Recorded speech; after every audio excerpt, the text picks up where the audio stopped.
não tinham essa intimidade como de um explorador, igual no exemplo que nós demos aqui. Amados, nós precisamos ter uma busca constante por Deus, entende? Nós não podemos ficar cobrando a Deus, cobrando, sabe, como se Ele fosse culpado das coisas que dão errado.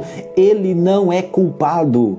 Nós precisamos ter mais conhecimento, mais discernimento, porque a falta do conhecimento, amados, vai acabar nos destruindo. Veja, Oséias capítulo 4, verso 6, eu sei que você já deve estar até dizendo esse verso aí.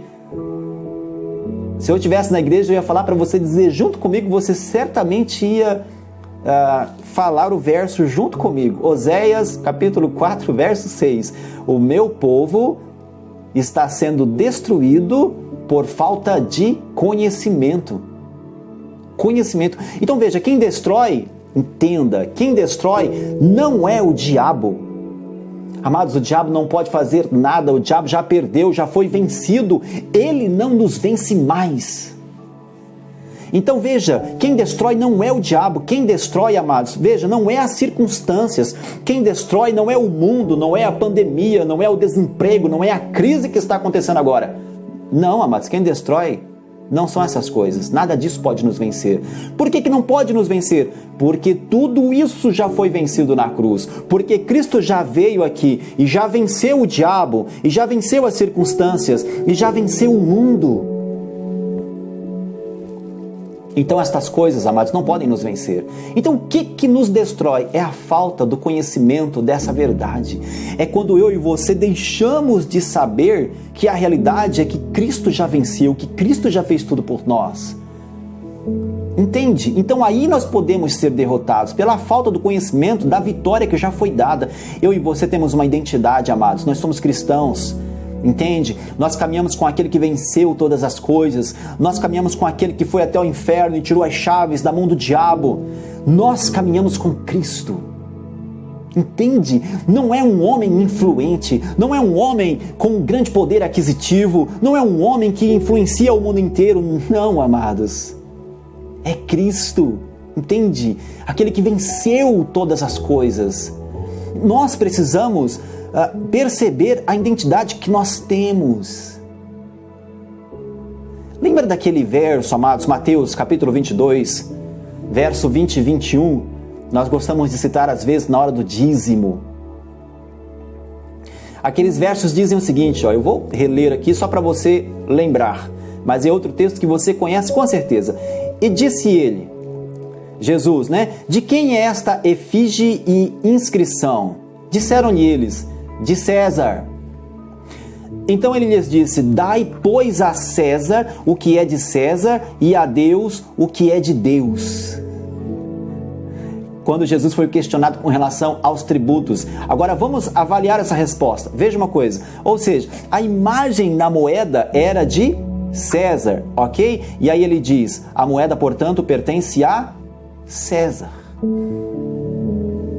Então o que é do mundo pertence ao mundo. E aquele que não tem Deus, ele pertence ao mundo. Então ele vai viver com aquilo que o mundo pode oferecer a ele. E aí Cristo diz, dai, pois, a César e o que é aquilo que é de César, e a Deus o que é de Deus. Então veja, se nós, amados, pertencemos a Deus, como nós temos dito aqui, é porque a imagem dele está cravada em nós.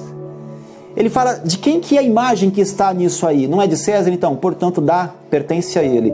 Agora, amados, Romanos capítulo 8, verso 29 diz o seguinte, porque os que dantes conheceu, também os predestinou para serem conformes à sua imagem, ou para ser conforme à imagem do seu Filho. Nós somos a imagem de Cristo. E o que isso quer dizer?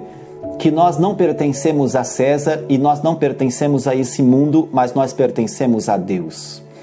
Então, que o mundo viva com as migalhas que o mundo oferece, nós não temos mais esse contexto, amados. Nós precisamos ver e viver a agenda que Deus preparou para nós, os projetos que Deus preparou para nós. Sabe por quê? Porque existem muitas pessoas lá fora que precisam também conhecer a Cristo, precisam também ver a Cristo, precisam conhecer a glória de Cristo. E se nós não formos o canal dessa bênção, se Cristo não for tipificado em nós, se nós não dermos o testemunho da glória, amados, então veja, quem o fará?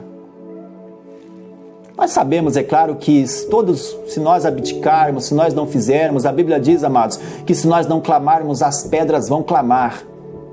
A verdade é essa, mas eu prefiro estar inserido nesse contexto. Eu prefiro que Deus conte comigo para isso.